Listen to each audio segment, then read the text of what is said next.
have said, I normally open the mosque and meet my community members there. In this way, they become encouraged. And I advise them that what is the purpose of the mosque? The purpose of our life, according to our belief and religion, is to worship Allah. So, mosques are made for this purpose.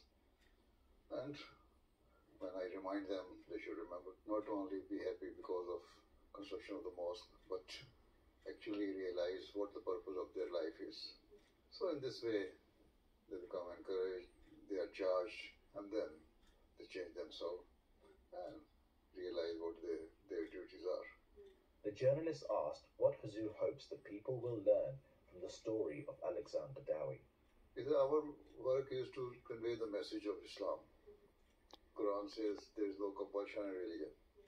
And it says that you cannot force anybody to change your religion.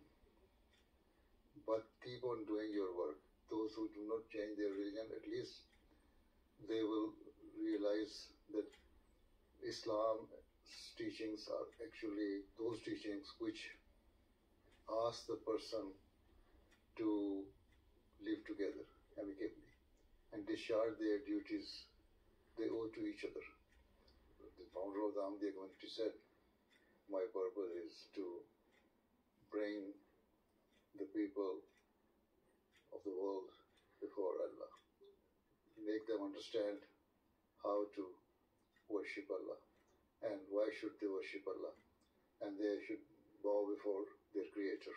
Secondly, purpose is to make the people realize their duties they owe to each other. They respect each other. They respect each other's religion. And this is what Quran says. And this is what we believe. And this is what we practice. This is what we preach. The journalist went on to ask Huzur if there is still a role for organized religion in the world, and can religion be a voice for peace? You see, we say that the purpose of religion is not to scare anybody. As I have already told you, there are two purposes for which the founder of the Ahmadiyya movement appeared: to revive the true teaching of Islam. And the basis of the two teachings are to make the people realize their duties they owe to their Creator, and secondly, to make them realize their duties they owe to their fellow beings. So, if you know these two duties, then there is no need to fear us. We are not going to force. We preach.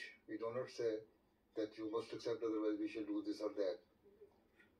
We are not that type of fanatic mullahs or miscreants who are disturbing the three P's of the society.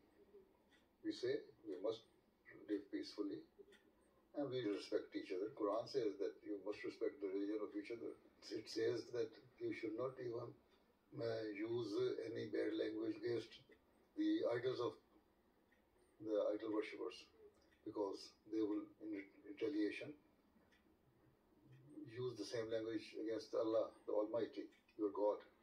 And that means you are going to be the cause of that language. So respect even those people and do not speak ill of any person, any deity of any religion. Throughout the week, Ahmadi Muslims of the United